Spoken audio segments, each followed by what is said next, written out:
Just like the sunrise needs the sky, just like the blackbird needs to fly, I gotta have you by my side, 'cause you make me feel alright. Hello one and all, we're back once again with another edition of 5 Half-Time 10 The Winner. This is your football podcast relating on anything even remotely connected to the world of football. I'm Jamie McLean and I've got Dave Fennick in the studio with me again today. Alright there, Dave? Alright, Jamie. Nice to see you. Another nice day. What do you mean, another nice day? It's been pissing down for 3 days. Yeah. How do you say it's another nice day? Are you talking rubbish? No, what I meant was the last couple of times we've been recording at yours, it's been really nice days. So I was worried. I think that's true, but the weather this week's been absolute pants. It has been shite, hasn't it? But clouding over a little bit, but not too bad. It's warm enough. So, yeah, what you been up to then, Dave? Is there a great deal going on? I've just been a bit busy in that, so a few things happening. Oh, nice one. Sounds very hectic. Well, Dave, we've we'll go through. We'll start off. I'm stumbling a little bit here with the interaction. A bad start to this show, I know. I'm all over the place. We've got shall we start off with some interaction from our lovely listeners? Right, are you ready? What listener is that then? Yeah, Jiminy Cricket, mate. Yeah, there's been very little, to be honest. No? We've not Shocking, had a great deal. No emails that I've seen. A couple of messages from Jeff, our mate Jeff's been in touch. Pleased to see you back, lads. Very good, jovial show. Perhaps racism needs a show of its own. I think that's something we could probably think about doing, he said he wasn't too sure about the Bird Feeder Watch segment, though. Was he not? He preferred it more as off the cuff, I think. Jeff preferred other kinds of birds, I think. Well, Don't tell his wife Susan, though. Well, just between us, I know how he feels, He also thinks a live show with phone-in would be great. But should we... This is 2 weeks after the last episode. People have had 2 whole weeks to phone in at their own convenience. Shall we check the voicemails? No new messages. Maybe it's a live show. I don't know how we do that, really. We'd need to orchestrate things on Twitter and just sort of say to people, we're here for 2 hours. $10 each to phone in? No. Right. I love talking to people, but $10 each? Although saying that with those numbers, that'd be fine, maybe we have a live outside show where people just come to it and then we take questions from the floor. Oh, yeah, that's good. And have little chats. That's not a bad idea. I'm sure we can hire a phone box somewhere for the demand will be. Can it be a blue one that travels in time? No. Oh. No, I'm not into sci-fi. I want to feel like a bit like Doctor Who, that's all. I've never been into sci-fi. Have you not? No, I quite like sci-fi. No, can't stand sci-fi. Never watched one episode of Game of Thrones. Can't stand all that garbage. Like really. The fantasy stuff. Yeah. We've never really... I think I've watched the first series of Game of Thrones, but it was so long ago that we recently decided to start watching it again to try and catch up and catch on to the hype. Right. And we've managed about 4 episodes in the last I'm not a box month set and a man, half. actually. No, I quite enjoy it. I'm going through Only Fools and Horses at the minute. Something like that might be all right. Yeah, that's more my cup of tea. Or Vader's End Pet or something like that. Love it. Or Blackadder, which I know you're not a massive fan of, but all the old classics like that does me fine. Red Dwarf, I like a bit of Red Dwarf. Well, no, you won't. Sci-fi, innit? Yeah. But all my cups of tea. Sometimes I've tried to want to like sci-fi, but I just can't. Yeah. Well, I feel a bit like that with some fantasy things, to be honest. You think you just want to catch on to it. I mean, even Lost, you know what a big phenomenon Lost was. I've never seen one episode of that. Well, we caught on to that. I do like Vera, though. Yeah, I know you do. Yeah. We caught on to the Lost hype just about near the end of the second to last series. Right. And then we did get it all caught up in time to watch the last series as it went out. And it was the worst ending to a TV show I think I've ever seen. So... Yeah. Such a shame. Anyway, that's the end of our Radio and TV Times podcast.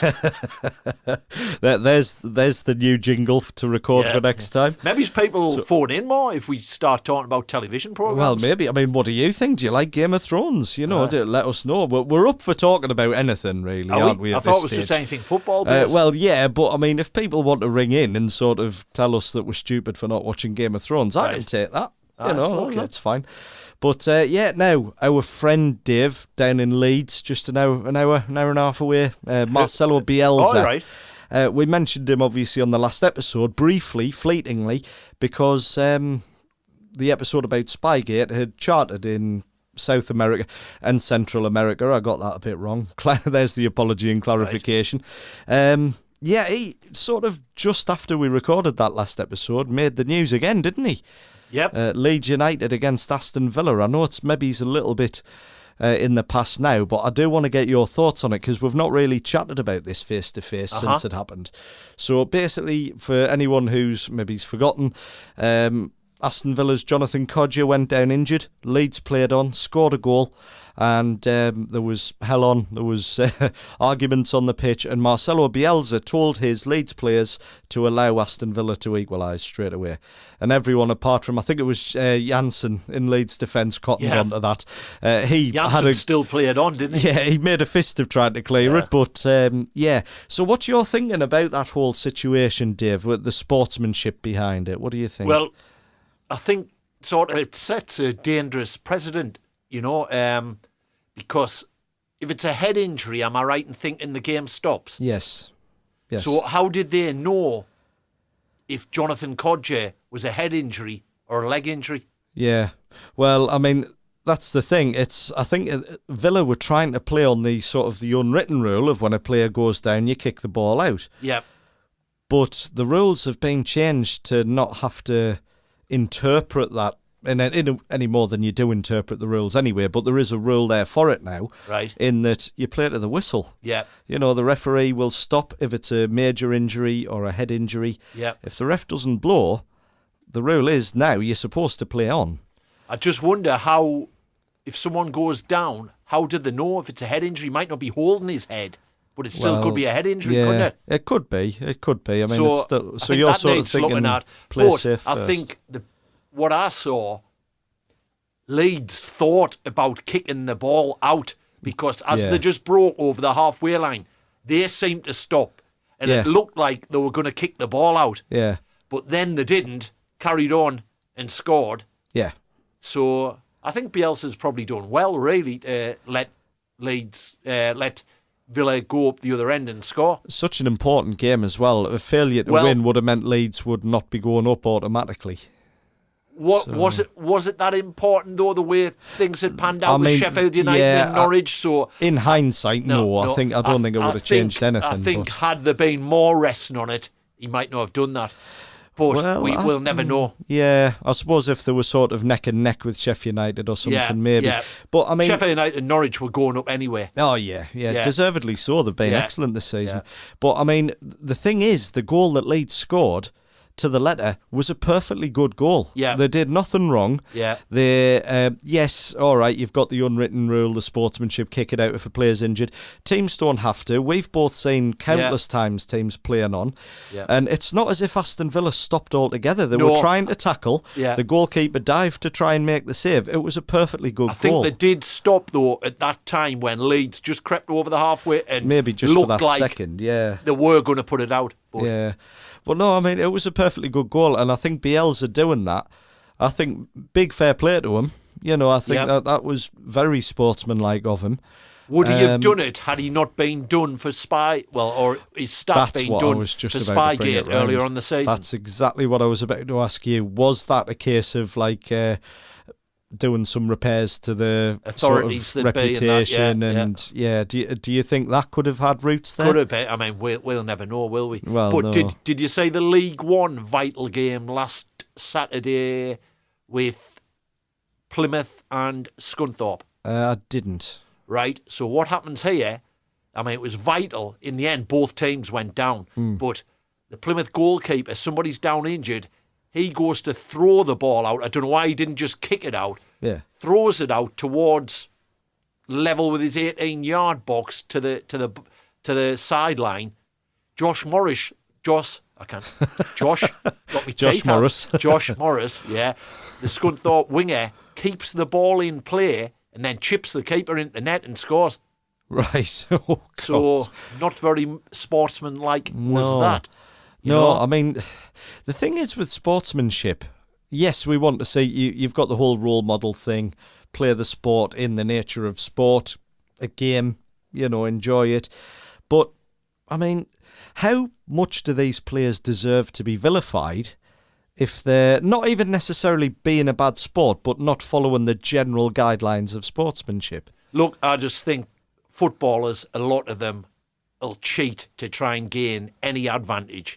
Any new rule that comes out, they'll try and bend it to the maximum to basically cheat. You see, week in, week out, when you're watching games, you see the opposing team or whoever appealing for a throw-in when it's clearly the other team's ball, Yeah. Players will bend the rules and try and cheat at every opportunity. Yeah, I mean, of course they will. But, I mean, your mind does get cast back a little bit to Paolo Di Canio, though, doesn't it? Going a long way back there for West Ham against, I think it was Everton. And I think Everton goalkeeper, was it Paul Gerrard? I might have got that wrong. Was down injured in the box. And the corner got whipped in. And Paolo Di Canio just jumped up and caught it, and he got ball, sort of fair play awards and everything like that. Yeah, decent. And I mean, that sort of thing really stands out. Yeah, it's odd exception. So I think any footballer will do anything to gain the slightest advantage. Save for the odd occasion of someone actually showing a bit of humanity. Yeah. Well, I mean, there we go. It's just something I wanted to sort of talk about because, in my opinion, in this Leeds-Aston Villa incident, Leeds may not have been the most sporting, but they didn't do anything wrong.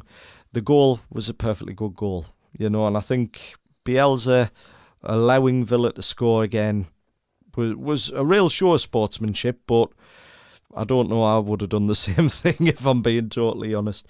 So how's about that? That's filled in for the interaction bit, Dave. We're going to head off for a quick break, and when we come back, we're going to have a bit chat about some other stuff. So we'll be right back.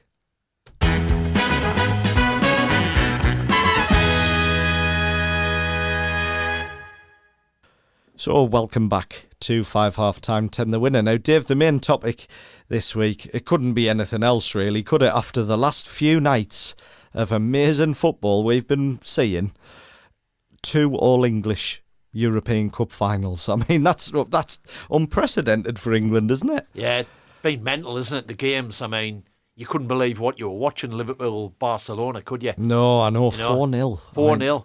Yeah, I know a lad who put a few quid on the bookies. It was 50 to 1 it was. Really? Yeah. Oh, that's good going. And then the night after, you've got... Tottenham. Do you know... Ajax scored 2-0 up, and then Tottenham...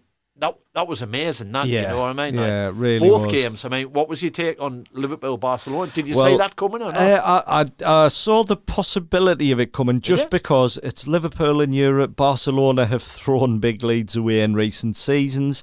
I knew there was a possibility there. Did I honestly think it would happen? No. No way. I would not have put any money on it happening. Do you think you're seeing an aging Barcelona team now? I'm not too sure what's going on with Barcelona exactly, because they've won La Liga obviously, on the European front, I say they don't look the same team. They do a lot of the time. They still look untouchable a lot of the time, but then they get to these later stages, the quarterfinals last year, the semi-finals this year, and they look like they're cruising, and it literally is as though they just take the foot off the gas altogether. Yep, and Liverpool were without two of their best players. Yes, Salah absolutely. was out, the fact they did that without, especially Salah, just absolutely unbelievable. So, I knew there was a chance and there was precedence for it happening. Really didn't see it. And then I was talking to a friend of mine at work the day after, so the day of the the Ajax-Tottenham game, and he said, I've got a funny feeling for Tottenham. And I was saying, they're only, I think it was a goal down, wasn't it, from the first leg? I said, I don't see why not at all. And then I texted him at half-time, and I said, well, this isn't happening, because Ajax were 2-0 up. Yeah. And he said he was going to put a few quid on that, so I was winding him up for losing a load of money. Yeah. And, then I went silent. It was mental, wasn't it? Yeah, that's what I get for being cocky. What we take on that was, I think Tottenham brought on, was it Llorente? Mm-hmm. Yeah, and I don't think Ajax like centre halves had ever had Prepared. to deal with anything like that this season, and it made the total difference, you know. Yeah. And Lucas Moura, like, just he got his hat trick, didn't he? What a player. Yeah. I know when I've been writing some of my football articles this season and I've been asked to choose a player of the week, on more than one occasion it's been Lucas Moura. I think he's been excellent for a I thought big it was chunks. nice to see a sort of different style of football, and Pochettino has got to take some credit for that substitution. Yeah, sort he of does. to ruffle them defenders up and create the space for They've- Moria, should I say? Yeah, they've clearly got a plan B that they're as familiar and competent with as they Doesn't are have to plan A. always be total football. And look at it, the fact is Tottenham have got to a European Cup final without signing any players last summer, you know, and I just think that's absolutely incredible. It shows that there was always merit in letting a team grow together without having to sign these big players every transfer window to strengthen. And then just as they're getting settled in, you find in your groove, another transfer window comes around. Do you think this further enhances the reputation that the Premier League's the best league in the world then? I think, well, based on this season alone, it's been vintage for the Premier League. I mean, look, we only had the last relegation take place, was it last weekend at the time of recording, I think. All right, that sometimes goes to the end of the last day. The title race is still wide open. I think City are going to do it, like we've said before, but they might not. And yeah, 4 English teams in across the 2 European Cup finals. It's been quite an advert for the Premier League, I think, this year. Yep, I think what it is, whether it's the best league in the world, I'm not so sure, but it's definitely the most competitive. Yeah, I think it has been this year. You can see teams from the lower regions of the Premiership beating teams at the top, whereas you don't see that in La Liga or other leagues, you know. Well, that's right. I mean, look at Cardiff, right? We'll go to the lower end of the table. No one really gave them much of a chance at the start of the season. They just assumed they'd be going straight back down, which they have. Yeah. But they've done it fighting, and they've pulled out some good results, and they've probably been, well, quite comfortably, aside from the last few weeks for Fulham, they've been the best of the 3 relegated teams. And I don't just mean they finished in the highest relegation spot. They've been the best team, you know, of the 3 of them. They've had some real fight. And like you say, you could see them pulling out a win against a top half team or whatever. And look at where Wolves are. Yeah. You know, Done well. it's been a... Watford. Yeah. Watford are a totally different team to the one they were a few years ago. They were yo-yo, you know. Yeah. Getting back to the 2 respective finals then. So Liverpool are going to play Tottenham. Yeah. And that's in Madrid. Yes. So I think all police leave will be cancelled in Madrid that weekend. 2 English clubs, like we know what the behaviour's like they'll abroad. Be expecting the worst. So, won't they? yep. And 17,000 tickets each. That's not a lot It's at all. 68,000 capacity stadium, I think it is. All goes to like members of FIFA and hangers-on and things like that. And then even worse for Arsenal, Chelsea, who have to travel to Baku. A Baku Olympic Stadium in Azerbaijan. Yep. Yeah. So you know how many tickets they're getting each? I don't. 7,000. 7,000 each. tickets each. That's ridiculous, Yeah, isn't it? yeah. So that's again, an away crowd at a all big police at a leave big will be crowd. cancelled over there as well, like no doubt. Yeah, I mean, it will be. I mean, the Baku Olympic Stadium, have you ever seen it? It's a UEFA Category 4 stadium. It just looks like a massive brick ball. Yeah, well, will there be some backhander who've got taken place to play at that stadium or something like Baku that? handers. Baku hander? Yeah, there I you go. like that. I'm not too sure. Possibly. It's difficult not to say, that, really. FIFA or UEFA have ever took, Oh, you no, know, they wouldn't. no. No, Clean absolutely. as anything, aren't Let's they? just You know? make that totally clear. They Yeah, wouldn't yeah. even entertain the idea. No. But, I mean, yeah, Tottenham and Liverpool, the collective fans of the 2 teams getting 48% of the stadium's capacity. That's all that's been allocated isn't it? to the fans, and the rest has been to friends and family of people at the clubs, which is separate from fans. Yeah, but then there'll be I a get lot of that. hangers on. But there's only like 300 each Yeah. for each club, and you would Yeah. think everyone's going to want to be involved. And then, as you say, you've got the delegates, the businessmen, and they've got 52%. Hospitality. and things like that. It's ridiculous. It shows that football's a sports second nowadays, doesn't it? It's a business first. And I think that's when you get trouble, especially, I don't know how many people travel to Baku, but especially in Madrid, if there's a lot of Liverpool fans and Tottenham fans hanging around without tickets, it's going to create problems. Yeah, it is. And I mean, the Baku Olympic Stadium actually has a capacity of 68,700. So if you're saying they're only getting 7,000 each, Chelsea and Arsenal, that's going to be even more. Even bigger percentage. It's ridiculous, really. It should be like 80% should go to the fans. Yeah, definitely. Fans and family of the players and people like that. But no, not so much. But yeah, I think it's been brilliant. It's been a phenomenal week of football to enjoy. It's anyone who thinks that football's just getting formulaic, it's completely pulled the rug out from under that theory, really. And yeah, I just think it's been really, really enjoyable. And I bet BT you're getting a lot more subscribers. Do you know, I very nearly subscribed after the Liverpool game in time for the Tottenham game. And then, like I say, when I checked at half-time, I'm thinking, oh, glad I didn't. Wish I did now. Yep. It's they've had some really good football to sort of showcase, haven't they? Definitely. So you would imagine the subscriber number will go up over the course of next season, if nothing else, definitely. Come on then, before we finish off, Dave, quick picks. Who are you going for? Liverpool, Tottenham first? Or Tottenham, Liverpool? I hope Tottenham, because I can't stand Scousers. Right. Yeah. Okay, so... Right, when we do a live show then, we're not doing one in Portsmouth or Liverpool now. You just one by one, just ticking the cities off so we don't have to travel too much. No. Right, so you're back in Tottenham, and what about Chelsea, Arsenal? I'll go for Arsenal. You're going to go for Arsenal? Yeah. Now, for all I sort of want Liverpool to win the Premier League, just because it'd be a new Premier League champion. Yeah. Man City all day for me. I think Man City are a great team. I love watching them. It's nothing against them, but I like there being a team winning the Premier League for the first time. And Liverpool have never won the Premier League. Probably had it been anybody else but Liverpool would have kind of stand out. The press will go overboard about special nights in Anfield and the cup and all shit like that when I just can't stand Scousers. So, yeah. Send your hate mail to dave@10thewinner.com. I think just because they're the slight underdogs and it would be a new champion, I'm backing Liverpool for that. For the European competition, I'm going to back Tottenham as well. I would love to see them winning it. The Europa League, I think Chelsea.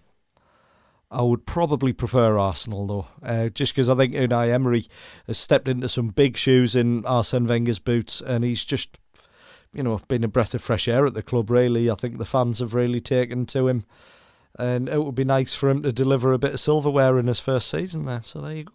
So what do you think, to our one dear listener? What do you believe? Do you think? Get in touch. Do you hate Scousers as well?